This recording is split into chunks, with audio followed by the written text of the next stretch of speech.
Hello everyone, welcome back to Simulated Heaven. Hope you're doing well. The purpose of this video is to just have a quick chat about something I've been feeling recently when it comes to sim racing games. And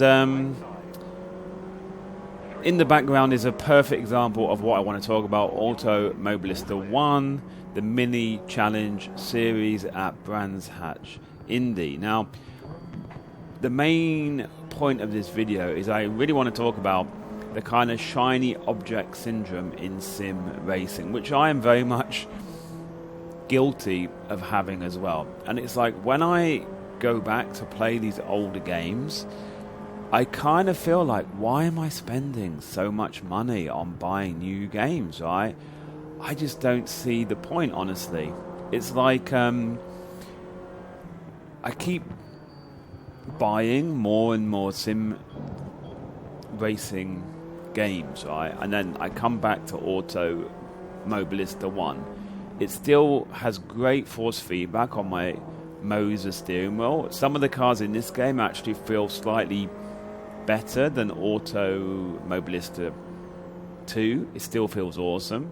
The karts in this game still feel awesome, apart from the R Factor 2 kart sim DLC.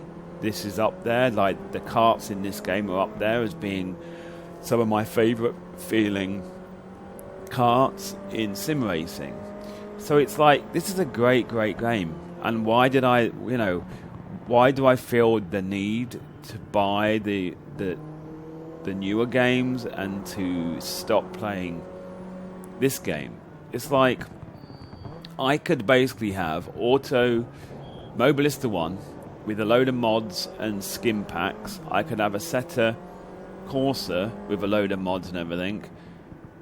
That would be more than enough sim racing content for a lifetime. And there's some really great modded vehicles and modded tracks, especially in Asetto Corsa. But this game, even if you just have all of the default Reza content, it's still awesome, right? And it's like, yes, I could have just stuck with those two games and had more than enough sim racing content for life.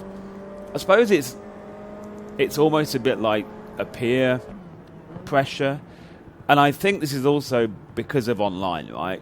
If you want to play online, then obviously you kind of feel that you have to gravitate towards the latest sim racing game, because what usually happens is with the older games, the online starts to get a lot quieter and it's harder for you to get a good online race, and everyone starts to gravitate towards the newer games, right? And then things like low fuel motor sport that help organize online races for games that don't really have a very good iRacing style of online racing, obviously they aren't going to really support the older games that much.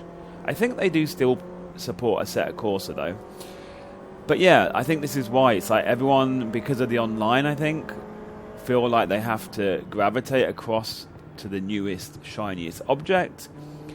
Maybe it's also about graphics and things like that, but honestly, this is AutoMobilista One. The graphics in this game are still pretty good.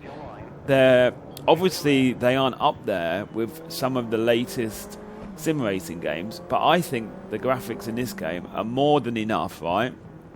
And it's like, I kind of feel like we should stop just chasing the dream of like the perfect sim racing game. I don't know, like I come back to this game, I play this game, and I think for me, because like years ago I used to do a lot of online racing. I did iRacing fairly hardcore and stuff like that. But honestly, these days I don't have the patience or the time or the willingness for me to do a lot of online racing and to do the practices and stuff like that.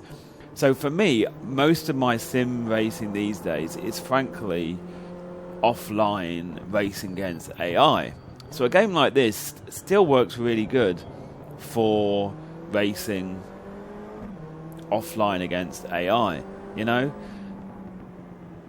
Anyway, so I would love to know what you think about this subject. If you're someone that is a sim racer, do you feel that shiny object syndrome is a problem? I mean, honestly, I think it's a problem with everything, or almost everything in life, because I think it's a human problem that humans very often,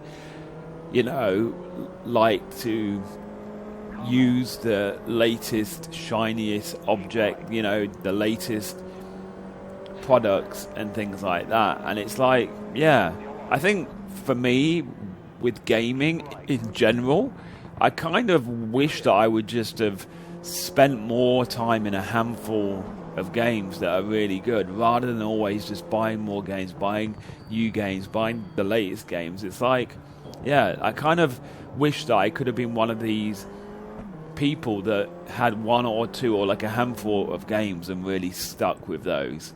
Anyway, I'd love to know what you think in the comment section below. Is shiny object syndrome an issue in sim racing? What do you think? Let me know. Have a good day.